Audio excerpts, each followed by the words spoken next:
Have you ever questioned if the reality you're living is real? Not metaphorically, but literally. What if everything you see, feel, everything you've ever believed is a projection, shaped not by truth, but by your expectations? Here's a simple thought experiment. Close your eyes, not now, but imagine it. Imagine that when you open them, you suddenly wake up in a completely different world. A world where the sky is green, people walk on ceilings, time flows backwards, and yet somehow everyone around you acts like it's perfectly normal. Would you question the world, or would you question yourself? The reason this matters is because you're already in a world like that, a world shaped by beliefs handed to you. Culture, language, childhood trauma, social conditioning. Every truth you think you know might not be true at all. There's a powerful concept in philosophy known as the brain in a vat. Imagine your brain was removed from your body, placed in a vat of nutrients, and connected to a supercomputer that simulated reality perfectly. You see what the computer tells you to see. You feel what it tells you to feel. How would you ever know that it wasn't real? You wouldn't. That's the point. And here's the disturbing part. How is that any different from what you're experiencing right now? When you look at a tree, you don't experience the tree itself. You experience electrical signals interpreted by your brain as tree. You don't hear the sound, you interpret vibration. You don't see light, you interpret wavelengths. Everything you call reality is filtered, translated, rendered. So what are you seeing? You're seeing a version of the world shaped by your nervous system. Now, let's take it one step deeper. What if I told you that your beliefs don't just shape how you see the world, but that they shape the world itself? Quantum physics suggests something terrifyingly beautiful, that the act of observing changes what is observed. Your attention isn't passive, it's creative. You've probably heard of the double-slit experiment. It showed us that particles behave like waves when unobserved, but become definite like particles when observed. In other words, consciousness doesn't just notice reality, it defines it. So the thought experiment isn't just about how you see everything. It's about how everything becomes what you expect it to be, simply because you believe it. You're not a passive passenger in this reality. You are the painter, the canvas, and the brush. And if that's true, ask yourself this. What parts of your world exist only because you believe they must? That job you hate, that identity you feel stuck in, that fear of rejection or failure or being seen. What if it's only real because you've observed it that way again and again until your mind locked it in as truth? This isn't about delusion. This is about liberation. When a child looks at the world, everything is possible. They're not limited by category. A spoon can be a rocket. A puddle can be an ocean. They haven't yet been told that things have to be a certain way. And because of that, they see more. Now imagine this. What if the biggest difference between a genius and a broken soul is that one kept imagining and the other stopped? Modern society teaches us that reality is fixed, that we must accept the world as it is. But what if that acceptance is the very thing trapping you? Let's shift the frame. Imagine waking up tomorrow with no memory. You don't remember your name, your job, your failures, your past. Nothing. All you know is the present moment. And you look around and ask, who am I? What would you become? Now here's the twist. That possibility still exists, even with your memory. The past doesn't imprison you. Your attachment to it does. We mistake identity for reality. But your identity, who you think you are, is just a collection of stories you keep telling yourself. I'm not good enough. I'm always anxious. I can't change. These aren't facts. They're loops, and loops can be broken. Here's a practical way to feel it. Tonight, before you sleep, try this. Imagine your life as if it were a simulation. Not in a sci-fi way, but in a metaphorical sense. Imagine that everything you expect to happen tomorrow happens only because you expect it. What would you change? Would you speak differently? Would you walk with more confidence? Would you create something instead of consuming? Would you love more deeply? The moment you realize that your expectations are not mirrors of reality, but constructors of it, is the moment you begin to wake up. You see, the biggest tragedy isn't that people suffer. It's that they suffer inside invisible cages. Cages they never chose. Cages they don't even realize are there. Some cages are made of fear. Others are built from past rejection. Others from comparison. But the bars are always made from the same metal, belief. Let me ask you something. When did you stop believing you were allowed to dream? Was it the first time you failed? The first time someone told you you weren't good enough? The moment you realized the world doesn't reward authenticity, but performance?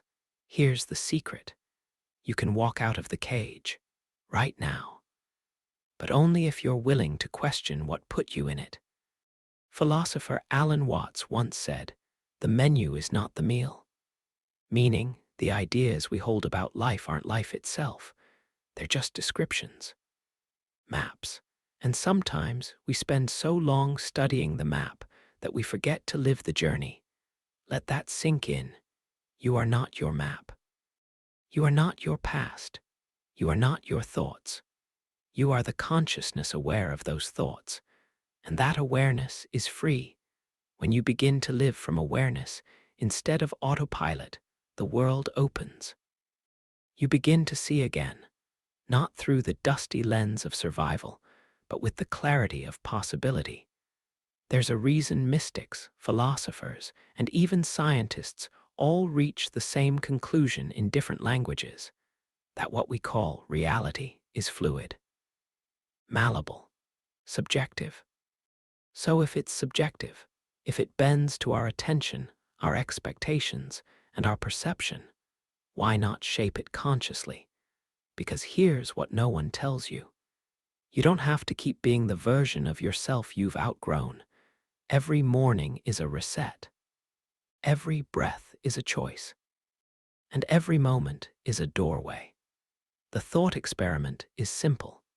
What would change? If you stopped believing your thoughts were facts, what would change?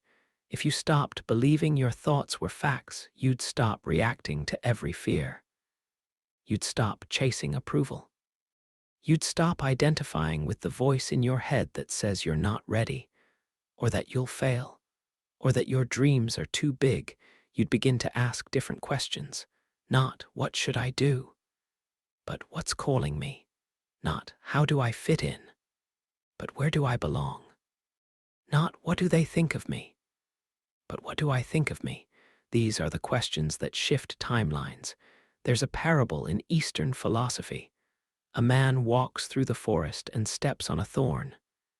In pain, he blames the forest, the trees, the path, the thorn. He rages at the world for hurting him.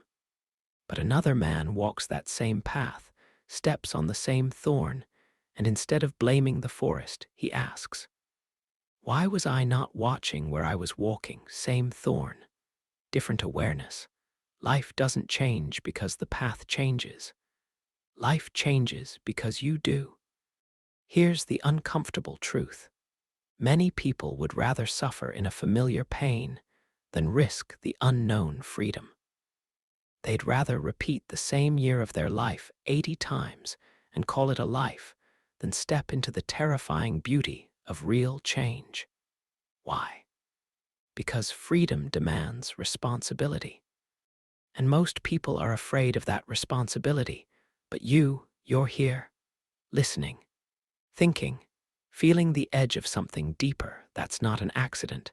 That's a sign, a signal, a ripple of awareness trying to wake something ancient in you, the part of you that remembers.